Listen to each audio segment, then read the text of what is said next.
আসসালামু আলাইকুম রহমতুল্লাহ।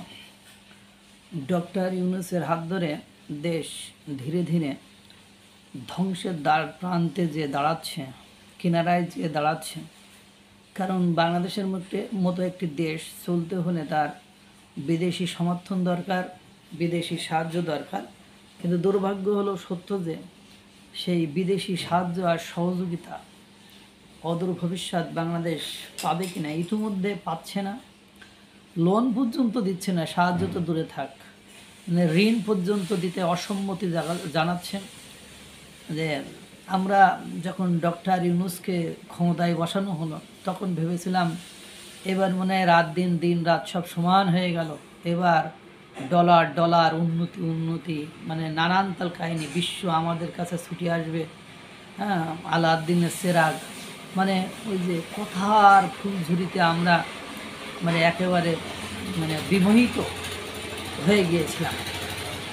কিন্তু সম্প্রতি আপনারা দেখেছেন যে আন্তর্জাতিক 6টি গুরুত্বপূর্ণ মানবাধিকার সংস্থা থেকে আওয়ামী লীগ নিষিদ্ধর বিষয়ে আপনার যে আওয়ামী লীগ যে তাদের কর্মকাণ্ড স্থগিত রেখেছে, সেই কর্মকাণ্ড স্থগিতের বিষয়ে সরকারকে মানে নির্দেশনা দিয়েছে যে এইটা থেকে সরে আসুন। আর এর আগে আপনারা জানেন বিশ্বের যত নামকরা পত্রিকাগুলো আছে, সংবাদ মাধ্যমগুলো আছে, সেই সংবাদ মাধ্যমগুলোতে রিপোর্ট প্রতিবেদন প্রকাশিত হয়েছে যে বাংলাদেশের জনগণের কিভাবে বাক স্বাধীনতা, মৌলিক অধিকার, মানবিক অধিকার, নিরাপত্তার অধিকার এই সরকারের দ্বারাই মানে ক্ষুণ্ণ হচ্ছে।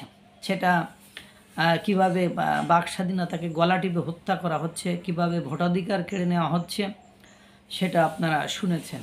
এবং সর্বশেষ যে উষ্ঠাটা খেলাম আমরা বাংলাদেশিরা ডক্টর ইউনূসের ক্ষমতা থাকা অবস্থায়, সেটা হলো যে IMF, ইন্টারন্যাশনাল মনিটারি ফান্ড, আন্তর্জাতিক মুদ্রা তহবিল, তারা যে কিস্তিটা দেওয়ার কথা ছিল সেই কিস্তিটা আটকে দিয়েছে। অর্থাৎ তারা বলে দিয়েছে যে নির্বাচিত সরকার না আসা পর্যন্ত তারা কিস্তি দেবে না। পাশাপাশি বিদেশ থেকে অনেক নামি দামি মানে লোকদেরকে নিয়ে আসা হয়েছিল দেশটাকে সুন্দর করে পরিচালনা করার জন্য। কিন্তু আমাদের জন্য একটা দুর্ভাগ্য, তারা এসে শুধু আমাদের বেতনগুলো, আমাদের মতো এই দরিদ্র অসহায়দের বেতনগুলো নিয়েই চলে গিয়েছে। কিন্তু আমাদের জন্য তারা কোনো কিছু করে দিয়েছে এটা আমরা কিন্তু পাই নাই। যেমন আশিক চৌধুরী, তাকে বিদেশ থেকে নিয়ে এসে বড় একটি পোস্টে বসানো হয়েছে, বিনিয়োগের খাতায় আগুন, বিনিয়োগ তো হয়েইনি, একেবারে নানান তাল অবস্থা। তাহলে সেক্ষেত্রে বিনিয়োগে ধস। অধ্যাপক আলী রিয়াজকে আমেরিকা থেকে নিয়ে এসে তার বেতন দিয়ে খাওয়াইলাম এতদিন, সেই সংস্কারের মানে খাতায় আগুনের একটা অবস্থা, বা সংস্কারে যে কী হয়েছে সেটা আপনারা দেখেছেন।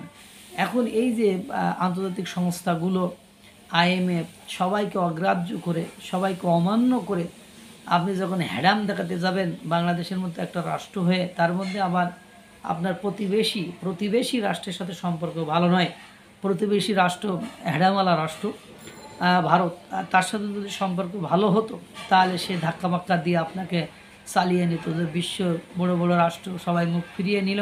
যেমন আমেরিকা, মানে শেখ হাসিনার আমলে শেখ হাসিনা আমেরিকাকে পাত্তা দিত না বা বিভিন্ন দেশকে পাত্তা দিত না। তারা জানে দিন শেষে যে ভারত আমার গোপনে হলেও আমাকে চালিয়ে নেওয়ার বা আমাকে পারিয়ে নেওয়ার কাজটি ভারত করে দেবে।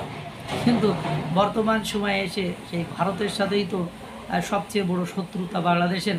ভারতকে হুমকি ধামকি দেওয়া, তার স্বাধীনতা সার্বভৌমত্ব নিয়ে মানে উদ্ভট কথাবার্তা বলে, মানে ওজন, মানে কথার চেয়ে কাজের চেয়ে কথার গলার মানে দরাজ বেশি, এই মন মানসিকতার।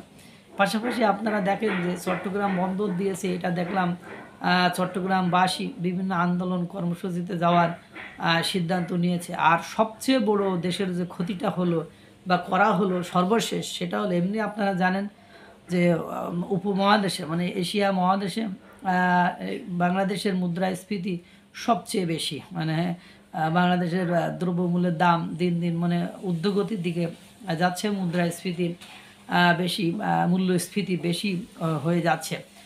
সেক্ষেত্রে আপনার যে আর একটা অঘটন ঘটায় দিল, এই অঘটন ঘটায় মানে একটা নির্দিষ্ট মহলকে সন্তুষ্ট করার জন্য একেবারে পুরো সাধারণ জনগণের উপরে মানে এমন একটা মানে বোঝা চাপিয়ে দিল, এমন একটা বিপদ চাপিয়ে দিল, সেই বিপদের কথা শুনলে অবাক হয়ে যাবেন যে সরকারি যে কর্মকর্তা কর্মচারী আছে তাদের এখন বেতন ডাবল হয়ে গেছে। যার 50 ছিল তার 1 লাখ, যার 1 লাখ ছিল তার 2 লাখ। বিষয়টি নাকি এমন হয়ে গিয়েছে।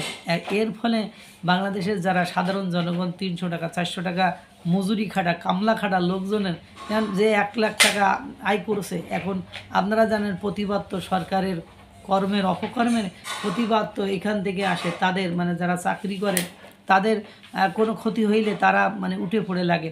এখন যখনই এই মূল্য মানে যখনই এই বেতন বেড়ে গেল, তখন সরকার কী করবে? প্রত্যেকটি দ্রব্যের দাম বাড়িয়ে দেবে। যখন দ্রব্যমূল্য বেড়ে যাবে, কারণ তারা আর আন্দোলন করবে না বা তারা সরকারের বিরুদ্ধে কথা বলবে না, কারণ তারা ক্রয় ক্ষমতার ভেতরেই আছে। কিন্তু আমাদের মতো জনগণ যারা চাকরি বাকরি করে না, আয় রোজগার করে খায়, তাদের কি হবে?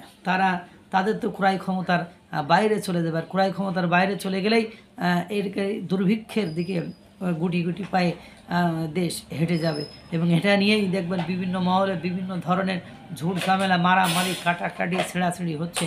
এবং বিভিন্নভাবে হতদরিদ্র যারা তারা দুর্ভিক্ষের কবলে পড়ে না খেয়ে মরার একটা প্ল্যানের মধ্যে এখন পড়ে যাচ্ছে। এই যে গুটি পায়ে দেশের যে অস্থিরতা আপনারা সেটা দেখেছেন। একটা মহলও শান্তি নেই, একটা বাহিনী শান্তি নেই, একটা মানুষ, একটা দেশের সবচেয়ে বড় যেটা দরকার নিরাপত্তা, সেই নিরাপত্তা ঝুঁকিতে মানুষ সবসময় বিরাজ করছে। দেখেন না, এরে মারছে, ওরে কাটছে, এরে ধরছে, মাদক, ইয়াবা, মানে চোরাচালান, খুন, রাহাজানি, ছিনতাই, বাটপারি, হত্যাকাণ্ড হচ্ছে না, সবই হচ্ছে বাংলাদেশের। এই হলো অবস্থা। তাই ইউনূসের হাত ধরে গুটি গুটি পায়ে ধ্বংসের দিকে এগিয়ে যাচ্ছে বাংলাদেশ। আল্লাহ তাআলা সকলকে ভালো রাখুক, সুস্থ রাখুক। আসসালামু আলাইকুম ওয়া রাহমাতুল্লাহ।